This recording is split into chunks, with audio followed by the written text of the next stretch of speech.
علیکم اشتسن. حالت خوبه بابا؟ دماغت چاقه؟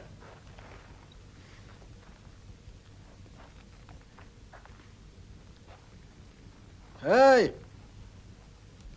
مشتسن، با تو هم بابا.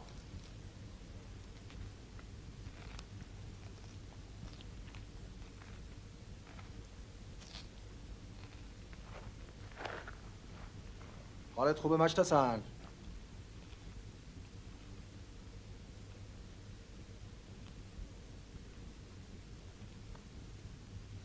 من مشتسن نیستم.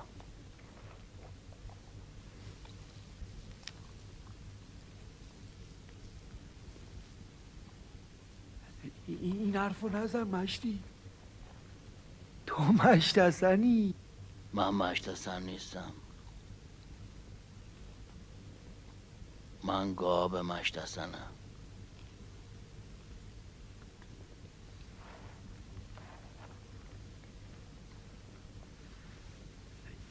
این حرفو نزن مشتی. تو مشتسنی؟ مشتسن خودمونی بابا. آره والا تو مشتسن خودمونی.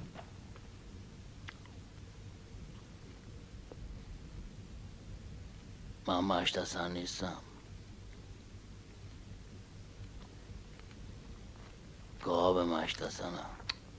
این حرفا نزن مشتی. خدا نکرده اگه بلوریا بفهمن میان میدوزنه. آره بابا میان میدوزنه، تا میان سرت میبرن ها. مشتسن نشسته اون بالا مواظب منه. تو رو خدا دست بردار مشتی. آخه تو چجور گابی هستی؟ نه اگه گابی دمت کو. آره شاخت کو. راست میگه بابا. چی میگه ها؟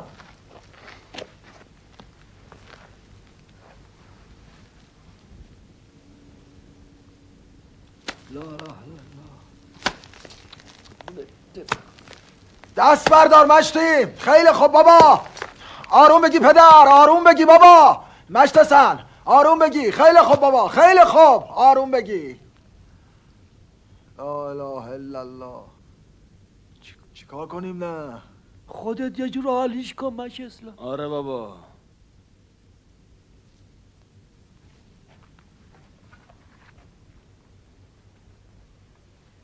گوش کن ببین چه میگم.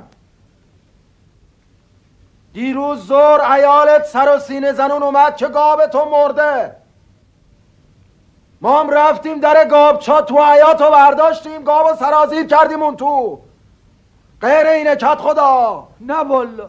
خیلی خوب. اگه تو گاب مشتسنی که با سلام تو چا باشی، پدرها مرزیده. اگرم نیستی و خود مشتسنی. آره والا، به خدا، به پیر، به پیغمبر تو مشتسنی.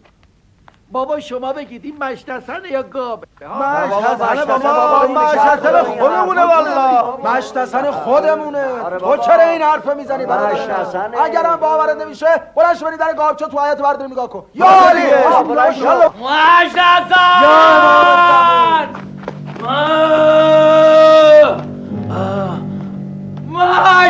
مشتسن